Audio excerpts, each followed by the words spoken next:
तो वो उसका अबू हैरी साहब कहते हैं कि मैं टाउन में जाता हूँ, लोगों के साथ मिलके कुछ काम करते हैं, तुम लोग भी उठो और यहाँ की फसलें काश्त करो, यहाँ देखो यहाँ क्या उगता है, यहाँ क्या चीज़ें उगती हैं जो यहाँ हम वो काश्त करेंगे, हम अपनी फैमिली आगे बढ़ाएंगे, बच्चों को पालेंगे और जवान करेंगे और अपना यहाँ काम करेंगे। तो we will take one self busy, हम बिज़ी करेंगे अपने आप को ताकि टाइम जो है वो आसानी से गुजर जाए। तो अब ये जो है वो अपना कोट पहनता है, टाई पहनता है, फिर वो टाउन में जाता है, कस्बे में जाता है, वहाँ एक ग्रॉसरी शॉप है। ग्रॉसरी शॉप आपको पता है जहाँ से ज़रूरियात ज़िंदगी मिलती हैं, हर चीज़ें सब चीज़ें मिलती हैं।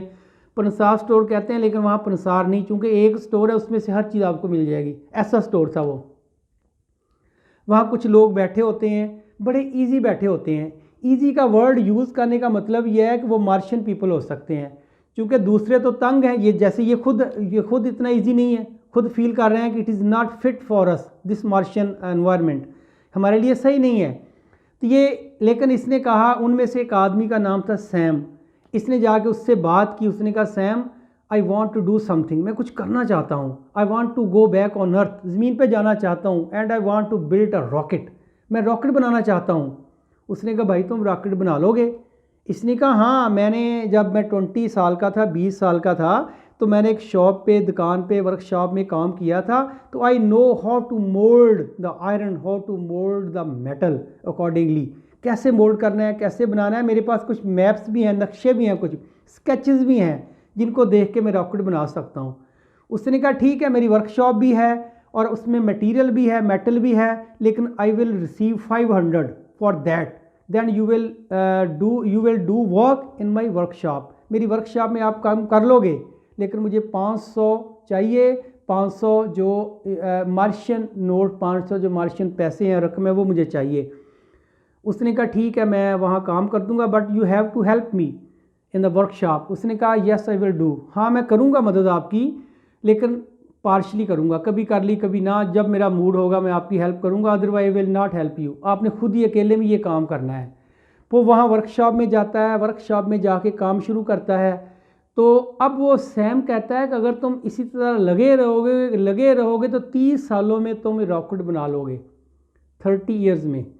उसने कहा कोई बात नहीं, I will not lose my heart, मैं हिम्मत नहीं हारूंगा। जब वो काम कर रहा होता है तो उसको गर्मी, पसीना भी आया होता है, ज़ाहिर है गर्मी है, तो उसकी जो वाइफ है वो खाना लेके आती है उसके लिए, घर का पका हुआ। जब वो अपनी वाइफ को देखता है ना, देखें उनके पास शीशा कोई नहीं है, तो ज़ाहिर है उस अपनी वाइफ को देख के बताएगा कि तुम कैसी लग रही हो, वाइफ उसको देख के बताएगी तुम कैसे लग रहे हो। जैसा सैम ने भी इससे कहा था, हैरी से, सैम ने कहा था यार तुम्हारा जो है आंखें जो गोल्डन होगी, ये क्या बात है? उसने कहा नहीं नहीं मेरी आंखें तो ब्लू हैं। उसने जब उसको शीशा दिखाया, मिरर दिखाया ना सैम ने, तो वो इतना हैरान हुआ, उसके हाथ से शीशा टूट के गिर गया।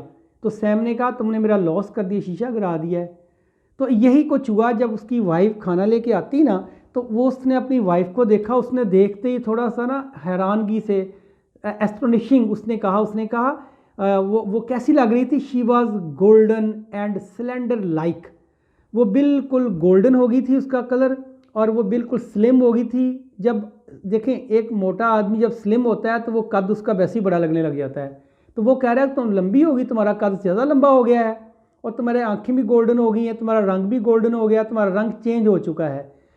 तो वो अपने खामुद को देखती है, वो कह रही है मुझे कह रहे हो, आप अपने आप को देखो ज़रा, you seemed as young as your elder son, तुम इतने छोटे लगते हो, तुम यंग लगते हो जैसे तुम्हारा बड़ा बेटा, तुम अपने बेटे लगते हो। मतलब उसमें भी चेंज आई है, उसमें पॉजिटिव चेंज, दोनों में पॉजिटिव भी चेंज आई, नेगेटिव भी आई है। उनकी देखें शक्लें जो हैं वो थोड़ी सी यंग लगने लग गई हैं, लेकिन उनके कलर जो रंग जो है वो गोल्डन हो गए हैं, आगे आएगा ब्लैक हो गए हैं, ब्लैक होना शुरू हो गए हैं। फिर उसकी वाइफ ने कहा कि तुम कैसे बना सकते हो, इट इज़ वेरी डिफ़िकल्ट। उसने कहा नहीं मैं बनाऊंगा, मैं I have some experience of this, तो मेरा कुछ एक्सपीरियंस है, मैं इसको बनाऊंगा। तो खाना खाता है, फिर अपनी वाइफ से कहता है I am feeling some hot, तो let us move toward swimming, और स्विमिंग करने थोड़ा सा चलते हैं, पानी में नहाएं धोएंगे, थोड़ा सा गर्मी दूर हो जाएगी आपकी। तो अब नहाने के लिए चले जाते हैं। अब वहाँ से आकर ना, वापस आकर तो वो सोचता है, फिर आपने रॉकेट बनाना शुरू कर देता है वो। तो अब वो जो अपने बच्चों से भी कहता है बच्चों कुछ काम करो ताकि बिज़ी रहो आप लोग। तो इसी तरह 5 साल उनको गुजर जाते हैं इसी तरह पहाड़ों पे रहते हुए। अब उन्होंने रहायश जो है पहाड़ों में रख ली है, क्योंकि पहाड़ी इलाके में रहायश रखना थोड़ा कदर ईजी होता है, उसकी शेड में आप बना भी सकते हैं, जैसे दूसरे लोग भी वहीं रह रहे थे, इन्होंने वहाँ रहना शुरू कर दिया है। 5 साल के बाद ज़मीन से एक रॉकेट खला में आता, ज़मीन से एक रॉकेट मार्स पे आता है, मरीख पे आता है एक रॉकेट 5 साल बाद। उसका जो कैप्टन है वो निकलता है, उसके अंदर से लेफ्टिनेंट होता है, साथ उसका असिस्टेंट वो निकलता है, कुछ और लोग साथ आते हैं, वो इनको लेने आए हैं। उन्होंने रॉकेट से निकलते ही शॉटिंग चिल्लाना शुरू कर दिया। दे वर क्राइंग विद जॉय, खुशी से चिल्ला रहे थे। क्या कह रहे थे वो? कह रहे थे कि ज़मीन पर जंग हम लोग जीत गए हैं, we are the winner in the nuclear war, हम जंग जीत गए हैं, हम आपको वापस लेने आए हैं। और ये कह रहा था कि हम लेने आए, लेकिन वो इनको अभी नज़र नहीं आए। अब जो कैप्टन था जहाज़ का, वो वहाँ उसने ओल्ड बार था जो शराब खाना था ना पुराना, उसमें कैप्टन ने अपना ऑफिस बना लिया है और लेफ्टिनेंट से कहा है कि जाओ and search out the people from the earth, जो ज़मीन से लोग आए उनको तलाश करो कहाँ है वो, उनको लेके जाना है हमने वापस। तो लेफ्टिनेंट साहब जाते हैं, वो टाउन में भी गए, पहाड़ों पे भी गए और वहाँ स्विमिंग पूल पे भी गए। उनको कुछ नज़र नहीं आया कि वो लोग कहाँ गए हैं। उनको नज़र आए लेकिन वो मार्शियन पीपल थे। इसको कैसे पता चला मार्शियन पीपल थे? कि उनके रंग जो थे, यहाँ बोल रहा है उसने कहा उनके कलर जो थे डार्क देवर, यहाँ से उसने सेंटेंस पिक किया है, डार्क देवर। उनके कलर काले हो गए थे और उनकी आंखें गोल्डन हो गई थी, और जो ज़मीन से लोग आए थे वो ऐसा नहीं थे। तो इस बात का लेफ्टिनेंट को नहीं पता था कि ये इन्होंने कलर चेंज कर लिया है, वो समझता रहा कि ये मार्शियन पीपल हैं। तो वो गया, उनसे बात भी की, उनकी औरतों से बात भी की, उनकी औरतें भी लंबे कद की खूबसूरत थीं, तो ये समझता रहा कि ये मार्शियन पीपल हैं, हालांकि वही लोग थे। तो आके उसने रिपोर्ट दी, उसने कहा जनाब मैं तो सारा ढूंढ के आया हूँ, मुझे जो ज़मीन के लोग थे वो नहीं मिले, बिटरिंग फैमिली मुझे नहीं मिली, बाकी भी 1000 लोग नहीं मिला, पता नहीं कहाँ गया, मार्शियन पीपल हैं वहाँ। और मुझे लगता है, आगे अपना गेस बता रहा है, अंदाज़ा बता रहा है, मुझे लगता है कि जो मार्शियन पीपल है ना, उन्होंने इन लोगों को, ज़मीन के लोगों को मार दिया होगा कहीं, या फिर कह रहा है कोई बीमारी फूटी होगी, कोरोना टाइप आ गया होगा कोई, कि वो मर गए होंगे सारे के सारे, अब वहाँ नहीं है वो। मैं लोगों से मिल के आया हूँ, मुझे कोई ज़मीन का आदमी नहीं मिला, हालांकि वही थे। अब ये जब सुनते हैं फिर ये उनका जहाज़ वापस चला जाता है, चूँकि वो पहचान में नहीं आते। और ये कहा भी था जब हैरी उतरा था ना, पहली दफ़ा जब उनका रॉकेट जो वो मीडो में उतरा था, मार्शियन पे उतरा था, मार्शियन की ज़मीन पे उतरा था, तो हैरी ने कहा भी था, उसने कहा था मुझे लगता है हमारी याददाश्त भी चली जाएगी इस हवा में रहते हुए, और हमारी रिकॉग्नाइजेशन भी ख़त्म हो जाएगी, हमारी पहचान भी ख़त्म हो जाएगी। तो उनकी पहचान वाकई ख़त्म हो गई। फिर वो वापस चला जाता है जहाज़ ज़मीन पे, जब ज़मीन ये वहीं के वहीं रह जाते हैं। क्योंकि मैंने कहा था ना कि मार्स के ऊपर से स्टोरी शुरू हुई है, मार्स के ऊपर ही ख़त्म हो गई है, बस रॉकेट ज़मीन से आया और वापस चला गया। अब बात यहाँ चल रही है कि अब वो कहाँ लोग गए। आखिर पे उसने एक सेंटेंस लिखा है जिसे क्लोजिंग सेंटेंस कहते हैं। उसने कहा था एक राज है, बाकी राजों की तरह। वो कहाँ गए आज तक किसी को पता नहीं, आए नहीं आए दोबारा, उनका कहीं कोई मेंशन नहीं मिलता हमें। और लास्ट सेंटेंस आपका यही है, देखें लास्ट सेंटेंस है, one of those mysterious you read about. कह रहा है ये जो आपने पूरी स्टोरी पढ़ी ना, ये भी राजों में से एक राज है, बस जो अभी तक खुल नहीं सका। तो व्यूअर ये एक छोटी सी स्टोरी थी। अब आप ये देखें ये लोग मार्स पे क्यों गए और इसके पीछे रीज़न क्या थी, इसका ज़ाहिर है वो इसका थीम होगा। तो थीम इसका ये है, थीम इसका बहुत ही कंप्रीहेंसिव निकाला मैंने आपके लिए। देखते हैं थीम में क्या है। The fear of deadly nuclear war has been mentioned in this scientific fiction. ये कि जो सेंसी फिक्शन है, सेंसी कहानी है, मनगढ़ंत कहानी है, सही तो नहीं है ना, ये फिक्शन है, ये फर्जी कहानी है। उसने कहा है कि जो न्यूक्लियर वॉर के डेडली जो असरात है ना, उसका जिक्र किया गया। डेडली जो फियर है, डर बताया गया है। क्योंकि आपको पता है जब भी जंग लगती है, मैंने बताया 1945 में आप देख लें कि अभी तक उसके असरात जापान में हिरोशिमा और नागासाकी पे नज़र आ रहे हैं। तो इसी तरह का अगर अब होता है तो अब तो बिल्कुल ही कुछ नहीं बचेगा। तो उसी वक्त का हाल पढ़ें, इनकी स्टोरियों में आप देखेंगे क्या क्या तबाही हुई थी। तो उसने कहा था कि अब भी लोग जो है ये इसमें भी एक फियर बताया गया डर का। देखिए वो डर की वजह से ही छोड़ के चले गए। ये एक असल में ये पूरी फैमिली जो है ना, ये रिप्रेजेंटेटिव है बाकी लोगों की। क्योंकि ये एक फैमिली ना समझें आप लोग, ये रिप्रेजेंटेटिव है, ये एक नुमाइंदा है, ये नुमाइंदगी कर रही है बाकी लोगों की जो शेल्टर ढूंढते हैं जंग के दिनों में।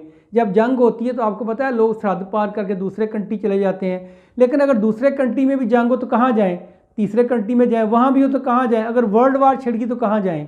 तो ये ऑन दी होल बात कर रहा है, ये एक फैमिली की जो नेटिव लोग हैं अपने इलाके छोड़ के चले जाते हैं फियर ऑफ वॉर, जंग के डर से। यहाँ भी ऐसे नज़र आएगा हमें। The world is on the edge of volcano, दुनिया जो है वो कह रहा है मौत के धाने पे खड़ी है। दुनिया वॉल्केनो कहते हैं आतिश फसां, अंदर गिरने के लिए तैयार खड़ी है दुनिया। दुनिया मौत के धाने पे खड़ी है, क्यों? Because of the frequent invention of nuclear weapon, क्योंकि न्यूक्लियर वेपन जो हैं वो बहुत ज़्यादा तेज़ी के साथ बन रहे हैं। That they are more deadly than that of the previous ones, और ये जो अब बन रहे हैं ना न्यूक्लियर वेपन, ये पुराने न्यूक्लियर वेपन से ज़्यादा डेडली हैं और ज़्यादा ख़तरनाक हैं। एवरी सेंसिबल पर्सन, कहते हैं हर जो सेंसिबल पर्सन है ना, जो थोड़ा सा शऊर रखता है, उसको पता है, वो जानता है। क्या जानता है? The dire consequences of upcoming nuclear Wars, कि जो आने वाली जंगें हैं उनके जो ड्रेडफुल रिजल्ट हैं वो क्या हो सकते हैं। डायर कॉन्सिक्वेंसेस कहते हैं बहुत ज़्यादा डर। आने वाले जो जंग हैं, जो न्यूक्लियर जंग है, उसके कितने मुहलक ख़तरात हैं ये बंदा जानता है, हर सेंसिबल बंदा जानता है। फिर वो कहता है they are in search of some safe places, फिर कहता है वो कुछ सेफ प्लेसेस की तलाश में है। तो सेफ प्लेसेस दुनिया में तो मिल नहीं सकती, क्योंकि दुनिया में अगर जंग लगती है वो भी न्यूक्लियर, तो it is impossible to search out some places, अपनी जानें बचाने के लिए ऐसी जगह मिलना मुश्किल हो जाएगी। तो इसलिए उन्होंने क्या किया, the Mars was considered the best option. उन्होंने समझा कि मार्स जो है ना, मरीख, ये सबसे बेहतरीन जो है ना वो ऑप्शन है हमारे पास, क्योंकि मार्स के बारे में साइंसदानों ने बताया ना कि वहाँ ज़िंदगी के आसार हैं, वहाँ रह सकते हैं। चलें बेशक उनके ब्लैक कलर हो गया, गोल्डन आई होगी, लेकिन रह तो सकते हैं ना, जान में जान तो है ना। ऐसी चीज़ ये कुछ नज़र आ रही है हमें। So bittering family with the other people, लिहाजा बिटरिंग फैमिली ने दूसरे लोगों के साथ लेफ्ट फॉर मार्स, मार्स पर रवाना हो गया। वो that was 60 million mile away from the earth, जो ज़मीन से 60 मिलियन मील दूर था। तो ये अपनी जान बचाने के लिए वहाँ गए हैं। और ये मैंने बताया ना एक फ़र्ज़ी कहानी, फ़र्ज़ी किस्सा है। इसमें मेन चीज़ यही है कि डेडली जो असरात हैं ना जंग के, वो इसमें मेंशन किए गए हैं कि अगर ऐसा हुआ तो फिर दुनिया नहीं बचेगी। So we are thank you very much for watching my video till last.